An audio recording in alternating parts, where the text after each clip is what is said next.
Kita mau berkenan di hadapan Tuhan? Ya, kita harus berkenan di hadapan Tuhan. Karena Tuhan itu tidak ingin ada yang menjadi saingan di dalam hati kita. Amin. Sama seperti kita kalau jatuh cinta, pasangan kita tidak mungkin mau ada saingan atau ada yang menduakan, iya kan? Wow, kalau sudah terjadi penduaan itu namanya dia berarti tidak sayang lagi. Apalagi lagunya Margo Holong gitu kan. Jadi Margo Holong itu bukan hanya lagu pada pasangan, tetapi Margo Holong bisa terjadi kepada iman kita. Ya, ketika kita ada sesuatu di dalam kehidupan kita yang setara dengan Tuhan Yesus, maka kita sudah menduakan Tuhan. Tapi saya yakin dan percaya kita harus mengambil komitmen memprioritaskan Tuhan Yesus. Amin Bapak Ibu. Ya, Cornelius siap mengikut Yesus. Dan menariknya sekali Bapak Ibu dikasih Tuhan, ternyata Cornelius ini adalah yang sangat saleh. Ini saya kadang-kadang saudara, ini dahsyat Bapak Ibu. Dia sangat saleh menjaga kehidupannya berkenan di hadapan Tuhan. Kita katakan bersama, kalau orang sudah berada di posisi level yang tinggi, kadang-kadang lupa Tuhan. Kalau orang seorang pejabat yang tinggi, terkadang-kadang banyak tantangan di atas. Bisa saja terjadi hal-hal dan bisa jatuh. Orang kalau sudah di atas banyak sekali kesempatan, bukan? Kesempatan ini, proyek itu. Maka jangan heran kalau kita sering mendengar di bangsa kita itu ini. Tiba-tiba besok sudah masuk. Ya, tahanan KPK. Tapi ternyata Cornelius dapat mempertahankan hidupnya saleh di hadapan Tuhan meskipun dia adalah pada posisi yang sangat-sangat bagus. Nah, ini luar biasa. Tetap menjaga integritas sebagai orang yang takut akan Tuhan di pekerjaan kita, dimanapun, di bisnis kita, di usaha kita harus jaga itu. Sama juga kan kalau kita punya usaha. Kalau kita punya usaha, ada anak buah kita lihat anak buah kita ini, ketika kita percayakan sesuatu dan dia ternyata jujur dan mempertanggungjawabkannya dengan baik, dan kita lihat juga audit buah bagus sekali, apa yang kita lakukan terhadap anak buah kita ini? Kita promosikan naik. Amin. Kita mau dipromosikan Tuhan, setia dalam perkara-perkara kecil.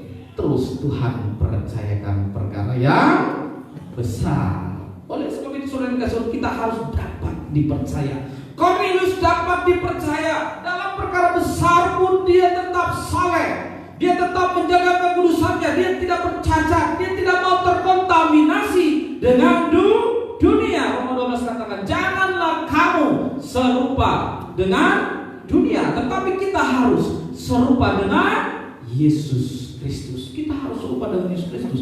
Dunia ini bahaya saudara. Ketika orang berada pada posisi di atas, orang lupa diri dan bisa jatuh. Tetapi anak-anak Tuhan yang menjaga integritas, ketika dia sungguh-sungguh saleh seperti Cornelius, maka apapun tantangan kanan kiri, begitu banyak tantangannya, dia akan muncul seperti emas. Amin. Berikan kemuliaan bagi Tuhan. Yang kedua, Bapak Ibu dikasih Tuhan, bagaimana caranya kita agar berkenan di hadapan Tuhan? Kita perhatikan di sana ayatnya yang kedua, seisi rumahnya takut akan Allah dan ia memberi banyak sedekah kepada umat Yahudi. Ini dahsyat. Cornelius adalah seorang Italia, tapi dia mengasihi orang Yahudi. Ini sesuatu yang berbeda yang dilakukan oleh Cornelius. Tidak wajar saudara. Kalau kita baca Cornelius orang Italia membenci orang Yahudi, itu wajar. Beda bangsa, beda agama, dan beda lain-lain. Beda juga ras semuanya. Tetapi ternyata Cornelius, meskipun dia kebangsaannya Italia, dia mengasihi orang Yahudi. Dahsyat. Terkadang kita mengasihi orang yang hanya dekat dengan kita kan? Ini PR bagi kita. Kita mengasihi orang yang mengasihi kita. Ini juga gak ada faedahnya. Tuhan Yesus pernah berkata, apabila engkau mengasihi orang yang mengasihi engkau tidak dapat apa-apa. Amin. Tetapi justru Cornelius mempraktikkan hidup yang dahsyat Bapak Ibu. Ini menerobos, ini terobosan kehidupan Cornelius. Justru orang Yahudi yang harusnya secara kebangsaan tidak akur, tidak cocok, tetapi justru Cornelius mempraktekkan hidup yang berbeda. Dia mengasihi orang Yahudi dan bahkan dia membantu ibadah orang Yahudi. Dahsyat. Bapak Ibu dikasih Tuhan, kita yang kedua ya harus prioritaskan yang kedua adalah apa? Mempersembahkan yang terbaik untuk Tuhan. Kita jangan seperti dunia. Cornelius sudah lepas, Bapak Ibu. Karena gini, Tuhan Yesus katakan apa? Kasihilah Tuhan Allahmu sama seperti apa? Engkau mengasihi sesamamu seperti dirimu sendiri. Ini dasarnya Cornelius. Dia mampu mengasihi Tuhan, mengasihi orang lain seperti dirinya sendiri. Yang harusnya dia bisa berkata, itu berbeda dengan saya. Tetapi Cornelius ternyata tidak mau sama seperti begitu. Justru dia mengasihi Tuhan dan dia praktekkan bahkan kepada orang yang bukan satu ras, satu bangsa, satu suku dengan dirinya. Tapi justru dia praktekkan itu untuk mengasihi Tuhan. Sehingga firman Tuhan berkata apa? Dia saleh. Kalau firman Tuhan sudah katakan saleh, bagaimana Bapak Ibu? Itu bukan pengakuan manusia, bukan berasal dari orang biasa, tetapi dari kebenaran firman Tuhan bahwa misalnya orang yang saleh itu berarti benar-benar dia mempersembahkan hidupnya untuk Tuhan, mempersembahkan hidupnya yang terbaik untuk Tuhan. Kita tidak berbicara tentang materi Bapak Ibu, tapi kita berbicara tentang hati. Amin. Jangan diukur materi.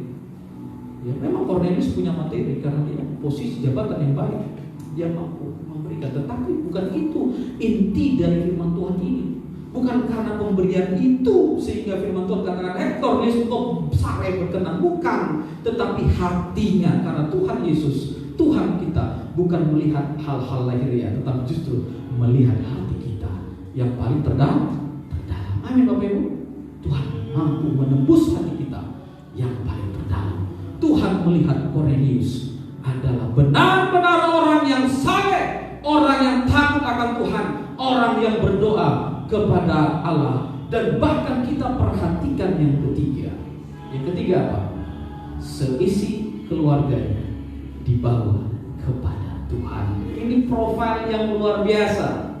Saya melihat Cornelius ini paket sempurna. Kenapa saya katakan paket sempurna? Seorang perwira, jabatan baik, bagus, saleh, takut akan Tuhan, memprioritaskan Tuhan. Dan yang ketiga, istri dan anak-anaknya dibawa kepada Tuhan. Seringkali karir sudah bagus, keluarga hancur. Atau karir suami bagus, ya kan, suaminya takut akan Tuhan, istri dan anak-anaknya hancur. Sering kita lihat begitu kan? Atau salah satu tiga ini hancur. Dan Cornelius pribadinya berkenan di hadapan Tuhan. Ya, karirnya bagus karena takut akan Tuhan. Yang ketiga, istri dan anak-anaknya dibawa kepada Tuhan Yesus. Amin Bapak Ibu. Bapak Ibu dikasih Tuhan, sebagai suami, kepala atas istri, suami-suami PR, ya di mana-mana gereja memang PR. Sering sekali kan yang aktif atau istri, suami hilang entah kemana gitu kan. Jadi yang datang itu istrinya. Orang pikir istrinya ibu itu adalah seorang janda. Setahun datang ke gereja tidak pernah bawa suami, dia hanya bawa anak, dan janda. Atau berikutnya, ada bapak-bapak yang takut akan Tuhan. Dia datang terus, dikirain orang masih muda, single. Ternyata sudah ada anak istri. Kenapa? Keluarganya belum datang kepada Tuhan. Atau yang ketiga, anaknya saja datang kepada Tuhan. Ayah dan ibu, orang tuanya belum datang kepada Tuhan Yesus. Ini Bapak Ibu realita yang terjadi. Bapak Ibu dikasih Tuhan, menjadi PR bagi kita. Kita sebagai suami, bawa istri dan anak-anak kita mengasihi Tuhan Yesus. Amin. Kita sebagai istri, doakan agar suami mengasihi Tuhan Yesus, takut akan Tuhan, dan anak-anak kita juga agar takut akan Tuhan. Demikian juga kita anak-anak harus berdoa untuk orang tua kita. Saya ingat waktu tahun 2004 saya melayani di Kampung Rambutan, suatu gereja di Kampung Rambutan. Yang hanya rajin ke gereja itu adalah anaknya. Pada waktu saya guru sekolah minggu, ya, jadi kecil-kecil gini guru sekolah minggu juga, ya, udah bapak-bapak masih kecil juga, udahlah nggak apa-apa lah, itu udah takdir, gitu kan, ya, itu anak luar biasa dahsyat. Waktu datang itu kita Sabtu, ya, Sabtu ceria, kami buat dulu Sabtu ceria kunjungan. Ini anak namanya Doni, saya tidak bisa lupa nama itu, tahun 2004 atau 2003 saya lupa. Antara itu 2003-2004 namanya Doni. Nama Doni nggak bisa lupa. Don, ayo, ya kak, kita mau ibadah. Oh, rajin sekali, rajin minta ampun. Ajak teman-temanmu yang belum beribadah sekolah minggu. Iya kak, itu kak, dia tunjukin saudara. Dia ajak teman-temannya. Ini anak berpengaruh dahsyat. Saya mungkin kalau sendiri ajak orang, siapa lu gitu kan? Anak ini dia ajak teman, ayo ke gereja, ayo kita sekolah minggu. Ayo sekolah minggu, kami buka pos di dekat rumahnya. Dia ajak semuanya. Sampai suatu ketika, karena anak ini rajin sekali ke gereja, ibadah juga rajin sekali. Dia entah kenapa itu momen yang dahsyat pada waktu itu. Entah kenapa dia itu malas ke gereja pada waktu itu. Bapaknya bilang, halak kita dong, ya. Halak kita. Doni, kok nggak ke gereja kau udah jam segini? Hei Doni, biasa mau ke gereja, kok nggak ke gereja? Udah jam segini terlambat kok nanti. Namanya anak-anak polos kan, nggak ada yang ngajarin. Apalagi saya nggak ngajarin juga, masa diajarin kalau orang tua. Doni bilang apa? Bapak juga ke gereja, bapak nggak pernah ke gereja. Bapak terus suruh aku ke gereja. Aku baru kali ini aja, aku kurang sehat aku pak, makanya aku ke gereja. Aku kurang sehat, makanya aku nggak ikut sekolah minggu. Dengar perkataan itu, nah inilah pekerjaan Roh Kudus ya, kita nggak tahu. Kami kaget. Minggu depan bapaknya datang, kaget. Saya juga belum sempat ngobrol sama bapaknya. Ya, maksud saya memang dari anaknya saya mau tembus ke bapaknya nggak bisa, nggak sempat. Apalagi kita kadang-kadang sibuk, ya sibuk kesana kemari. Gitu. Dari anaknya itu, bapaknya mendengar perkataan itu, bertobat dan datang kepada Tuhan Yesus. Amin. Nah ini yang saya maksud, Bapak Ibu. Siapapun di antara kita saat ini, apakah kita sebagai suami, sebagai ibu rumah tangga, atau sebagai anak, doakan keluarga kita datang kepada Tuhan Yesus. Amin. Ini yang ketiga, Cornelius membawa keluarganya datang kepada Tuhan Yesus. Amin. Berikan kemuliaan bagi Tuhan. Mari kita datang kepada Tuhan. Terima kasih Yesus. Terima kasih Tuhan. Yang terutama dalam hidup ini adalah meninggikan nama Yesus. Terima kasih. Terima kasih. Terima kasih. Terima kasih Tuhan.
Di dalam hidup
saya mengucapkan terima kasih terlebih dahulu kepada Bapak Pendeta Junior Saudara, beliau adalah Rektor STT Hatiasmos, dan sekaligus menginformasikan bahwa beliau adalah rektor dari Saudara Enos dan juga Ria, di mana masa praktek mereka sudah selesai di bulan ini. Tanggal 3 akan kita putus, kita akan tuakan. Lalu setelah digantikan oleh Saudara Hesti dan juga Novel, ya, bukan nomor yang dulu yang tinggi, sekarang lebih tinggi lagi. Itu kami ucapkan terima kasih kepada Bapak Pendeta Junior Saudara yang telah mempercayakan anak-anaknya untuk praktek di tempat ini. Perlu saudara tahu bahwa kita sudah 3 angkatan boleh bekerja sama dengan institut ini, dan saya bersyukur sampai hari ini mereka bisa tetap lulus praktek dengan baik, semua karena dukungan jemaat dan juga semua pekerja yang ada di tempat ini. Karena itu kami ucapkan sekali lagi Pak, terima kasih nanti. Kiranya Tuhan memberkati Bapak di seluruh keluarga dan juga STT yang Bapak pimpin. Kiranya ke depan terus kiranya STT ini boleh berdampak meluas dari seluruh Indonesia bahkan juga seluruh dunia. Tuhan memberkati, dan kita akan tutup ibadah kita akan tundukkan kepala, kita akan berdoa. Bapak di surga, kami diberkati Tuhan lewat firman-Mu pada hari ini. Tuhan telah pakai hamba-Mu boleh bersama kami akan nanti kembali ke tempat di mana beliau ditempatkan, memberkati Bapak Pendeta Junior Saudara dan seluruh tim dosen yang bersama dengan beliau, seluruh mahasiswa, bahkan orang untuk memberkati rumah tangga, pekerjaan usaha mereka